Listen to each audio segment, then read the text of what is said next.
We really wanted to talk about something that's been on ours and a lot of people's minds lately. Ben Affleck's Batman. And since Zack Snyder's Justice League came out, we thought there couldn't even be a better time to talk about him. My name is Josh, and mine and other people's personal favorite Batman has been Ben Affleck, so that hasn't stopped him from getting a mixed, polarizing reaction overall. And it's mixed because his Batman didn't kill some people through both reckless and direct actions, which is quite the negative when you consider the fact Batman's main rule is not killing.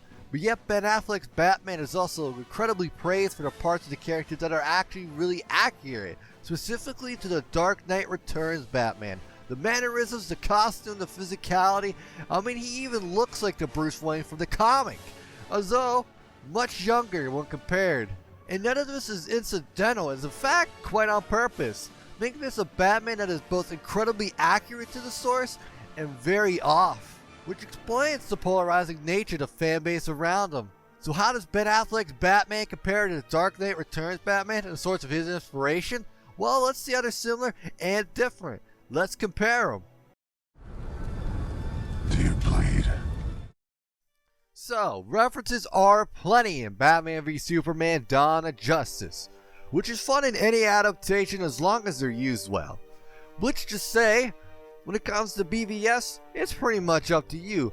Most of the references in this case are just to adapt the character loosely as well as the story.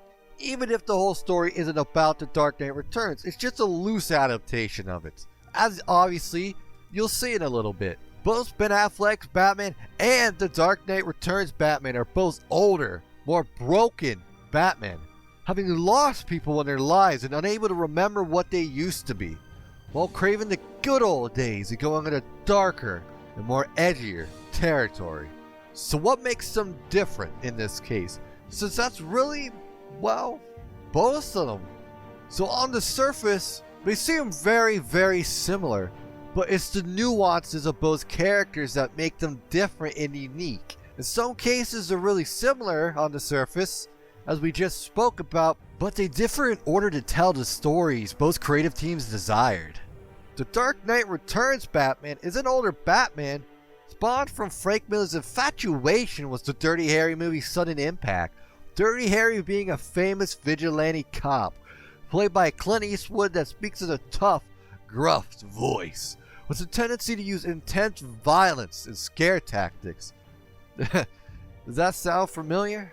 Was that movie being about Dirty Harry returning to the law after playing a time off, Frank Miller went ahead and made the Batman equivalent of that story, making a Batman that fully retired after too much distress from the role, presumably sometime after Jason Todd's death. He's into his 50s in this story, but yet he looks a lot older than that because of Frank Miller's creative choices, as he has a fear of aging at the time. Bruce Wayne in this story engages in reckless behavior like racing until his car wrecks.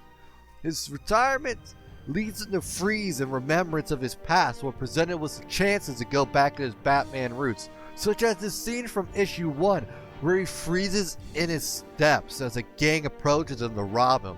He's a more zoned out, mentally unhealthy Batman. Not to say though that Ben Affleck's Batman isn't mentally unhealthy. Ben Affleck's Batman is a Batman who didn't even retire after his own Robin died, and went more into his violent tendencies, even using other people's murderous tendencies to his own advantage. He uses a brand to sear into his victims so that in prison the other prisoners know who to kill, as well as directly killing his other opponents through either his reckless actions or direct assault, making him probably the darkest and most violent Batman that we've ever seen on the screen so far. He's more externally angry compared to the inner bitterness of the Dark Knight Returns Batman. Ben Affleck's Batman is a strong, incredible fighter who can take down full groups teaming up on him, while the Dark Knight Returns Batman has something to prove as he's more easily beaten, although he's still absolutely ruthless when he does get into a fight. While Ben Affleck's Batman takes on people at once and he's still able to leave with the ability to move his legs, it takes DKR Batman all that he has to take out anyone above a simple goon down, which causes great damage to his body and mental state as the story goes on. So despite their fight scenes sharing many of the same moments, the way Batman is depicted in both pieces are completely different when it comes to the fight scenes. So while they're similar, speaking in broad terms, The decisions made when it came to these two Batman is ultimately what caused their differences. Dark Knight Returns Batman, at least at one point in time, knew when to quit, so he chose to retire, but Ben Affleck's didn't. For DKR, Batman internalized it with bitter detestment against himself and mourning his past self. Batfleck uses mourning as a source of anger to lead him into becoming what he hated, a murderer. Neither are mentally well, though. When has that truly ever been Batman's MO? But the way they take on their loss is what defines them, as well as their redemption. For DKR Batman, his source of motivation to become more and better was Carrie Kelly. And for Batfleck, weirdly, Superman dying. And both of them go on to collect warriors, well, at least so to speak, but in very different ways. Because the Justice League never existed in the DCEU until Batman changed his heart and became a better person again. DKR Batman took his former enemies and turned them into the Sons of Batman, where he made the maniacs he once fought, taking down their largest leader, and well, had them still be maniacs, but toned down, no guns. And well, they were maniacs for good this time, so to say. So obviously one of the main points of contention when it comes to Ben Affleck's Batman is his murdering and his guns. The Dark Knight Returns Batman was adamantly against the use of the guns, to the point where he broke one over his knee in front of his made-up army just to make a point. Not that he never used guns in any capacity, as you'll see when we show the references that Snyder has actually made to the movies. The guns didn't come out of completely nowhere, but they were clearly very overstated when it came to the Ben Affleck Batman depiction. Although some actually theorized that earlier in the comic, Batman did actually kill people, as such as in the second issue of the miniseries, when it came to this random goon that he appears to have shot possibly through the head, as he doesn't appear to be living, and there's an obvious gunshot behind him, as if after being shot the goon started to slide down, because, well, he would have been dead. And some think later on in the series that Batman may have actually killed the Joker as well, because if you look at the thought boxes, the color that it uses to identify which character it's for, it changes.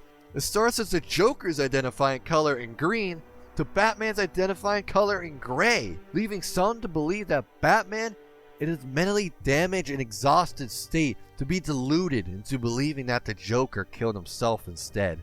Obviously that's just a theory though, at least for now, but unless it was a mistake with the colors, this theory is actually more likely than what it may sound like to you at first.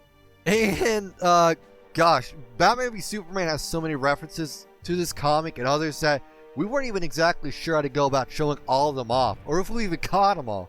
So if you have any more that we didn't catch, leave a comment down below to tell us about it. We'd be very interested in it. So now, because there's so dang many, we just decided to collect them all into a slideshow to avoid being tedious.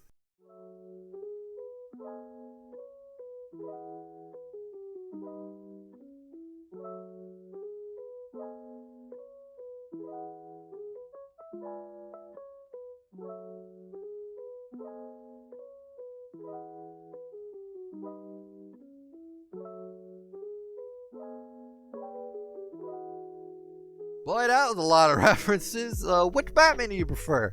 How else do you think they're more similar? How else do you think they're dissimilar? Did you like Batfleck or did you not? Are you looking forward to Zack Snyder's Justice League? Have you already seen it? Dang, man, that's really an opinion you have. But it's the end of the video, so if you liked it, hit the like button. If you loved it, hit the subscription button. If you want to see more as fast as you can, hit the notification bell. We'd appreciate it so much.